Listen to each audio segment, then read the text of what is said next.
Avui n'hem parlat i en parlem habitualment. Un article de fa uns quants dies d'en David Garrofer, crec recordar que era el Via Empresa, posava en qüestionament, plantejaments nous respecte al món de les patronals. Molt bon dia, David Garrofer, com esteu? Bon dia, molt bé, gràcies. I precisament ho posaves en qüestió davant d'un panorama en el qual, primer de tot, la PIME és una de les institucions més ben valorades, no? En aquests rànquings que es fan habitualment, doncs, en qui més confia la gent. Molt per davant, per exemple, els sindicats, no? Que sempre han estat, doncs, i darrerament també denostats, no? Per part de la població. I com aquestes patronals, com aquestes cambres, com aquestes agrupacions d'empresaris doncs, han d'entomar precisament aquesta representativitat de cara al futur, què és allò que representen, a qui volen representar i si aquesta representativitat realment és, mai millor dit, representativa, no? D'aquestes pimes, aquestes empreses, aquest sector econòmic que cada vegada és més divers, més transversal i amb entitats jurídiques més diverses, no? El resum de tot plegat, quin és aquest problema, quina és aquesta inquietud? Bé, una mica la inquietud que hi ha és que el món està patint uns canvis realment espectaculars en tots els sentits. Ara estem vivint una crisi energètica, jo diria més accelerada, ja la teníem a sobre, ara ve accelerada. Tenim una crisi també de digitalització. Les empreses costa seguir el ritme d'inversió i d'adaptar els seus negocis, diguem-ne, a una realitat digital del jovent. I això ens porta també a una crisi de la informació. I això vincula molt al paper històric que han tingut les organitzacions empresarials. És a dir, històricament el coneixement el tenien els gremis, les associacions. Allò era la font d'informació. I si volies saber alguna cosa del teu sector, del present o del futur, havies d'anar allà. És a dir, al moment que tu tens Google i tens tantes altres fonts d'informació, la percepció de valor d'aquestes organitzacions empresarials, diguem-ne, s'afableix, perquè la gent va buscar la informació en altres llocs. Tu passes a ser una font més, a no ser que espavilis i aportis un altre tipus de valor que abans, diguem-ne, el tenies pràcticament exclusiva i ara està molt difuminat, molt compartit. Per tant, una mica la reflexió sobre el futur de les patronals ve per aquí, dir, atenció, el marc ha canviat molt i la gent ha de percebre, diguem-ne, que aquestes organitzacions aporten valor. Antigament, i recordem els serveis que oferien a patronals, sobretot això que parlava, no? D'accés a una informació, accés a una formació concreta, no? Aquesta constant estar al dia d'allò que passava en el teu sector, amb els experts del sector, i potser tot això s'ha perdut. Va haver com una voluntat de refermar-ho els darrers anys, però cada vegada es dissol una mica més, no? El tema després de formar part d'un col·lectiu i beneficis que això et pugui representar a nivell econòmic, a nivell de convenis, a nivell... Això no sé si encara es manté, no? I l'altra part, que diguéssim, és la xarxa relacional, no? Que finalment et pot aportar negoci, et pot aportar, doncs, relacions, etc. no? Això s'està diluint tot? O la part aquesta... No. No. Sens dubte que no. Mireu, jo et diria, la part relacional continua sent molt important, és viva, la part formativa continua sent viva, més en competència, però continua sent viva, i les parts més transversals de la informació són les que han perdut valor.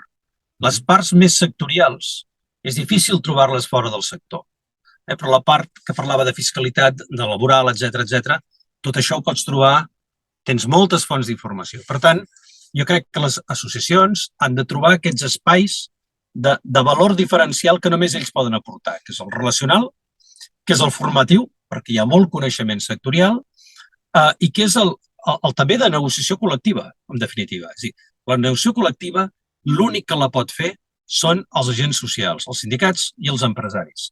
I això, a vegades, quan ho tenim tan descomptat, i encara hi ha gent que es pensa que la negociació col·lectiva no existeix, que trucaran al gestor i el gestor els dirà el que han de pujar les nòmines. I el gestor l'únic que fa és demanar la informació dels sindicats i dels gremis per dir, nois, què heu acordat? Llavors allò ho apliquen als seus clients. I jo diria que aquí, des del punt de vista patronal, es valoritza poc aquesta aportació de valor que és la negociació col·lectiva i la pau social. Per tant, jo crec que hi ha un recorregut de valorització. Per exemple, hi ha altres països que si no ets soci del gremi no pots aplicar el conveni col·lectiu. A Espanya, fruit de la transició, van tindre tanta por, quan van caure els sindicats verticals, de que no hi hauria afiliació, com que els sindicats verticals eren d'afiliació obligatòria. I de cop i volta diuen, no, en democràcia aquí ningú està obligat a res. I llavors sindicats, sobretot, i empresaris van dir, a veure si perdrem la representativitat i ningú s'associarà, ni ningú s'afiliarà. Davant del dubte, el que es va dir és que la negociació col·lectiva tindria uns efectes erga omnes, és a dir, afectaria tothom, estiguessis associat o no estiguessis associat. Jo crec que diria que aquest va ser un dels desastres d'aquesta transició per aquest tipus d'organitzacions. És a dir, que en aquell moment es va desvaloritzar aquest paper de negociació col·lectiva i ja et dic que Espanya és un dels pocs països del món on això passa. A la majoria de països això no passa. Si no ets soci, no pots aplicar el conveni. Per tant, queda valor, sí, s'ha de reposicionar aquest valor de les organitzacions empresarials i sindicals. Finalment és fer una mica de lobby, no? Aquest paper del lobby el fan poc perquè precisament no tenen marge o perquè també aquestes entitats, com es diu vulgarment, tenen el cul llogat amb l'administració i més val no cridar gaire amunt o perquè hem perdut l'ambició? Mireu, el paper del lobby és un paper bàsic. El que passa és que, igual que les organitzacions empresarials s'han trobat descontextualitzades, diguem-ne, per aquestes fonts d'informació alienes que hi ha, l'administració també ha perdut la visió d'aprofitar la institucionalitat de les institucions que tenen. És a dir, hi ha una crisi d'institucionalitat. Llavors, la gent, davant d'una situació de crisi generalitzada, de no saber cap on va el món, d'una pèrdua de confiança amb la classe política, la gent vol ser protagonista. Twitter, al final, què és? És donar altaveu a tothom. Tothom vol opinar, tothom vol ser escoltat. Abans, aquest ser escoltat, tu el delegaves a una institució o a una entitat i d'una forma orgànica tot això s'anava estructurant. Jo crec que la política està més pendent moltes vegades del Twitter que no de les institucions. Llavors, tu ja pots anar fent lobby, que costa molt fer un lobby eficient, perquè els caps de comunicació van a toc de tuit, que és el pitjor que et pot passar a la vida. I, per tant, jo crec que entre tots plegats hem de ser capaços de recuperar la institucionalitat, la representativitat, perquè només crearàs i podràs construir sobre aquesta base. L'altre és el caos.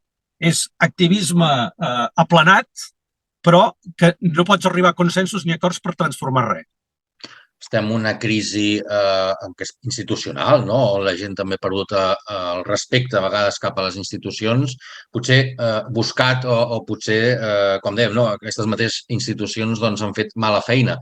No sé si en l'àmbit de la representativitat empresarial tampoc s'ha estat prou institucional, entre cometes, entre la vinculació política, la desafecció, la manca de fer algunes activitats o serveis que haurien d'haver fet, l'atomització també progressiva, males praxis en alguns casos, realment també s'ha perdut aquesta institucionalitat d'aquestes patronals?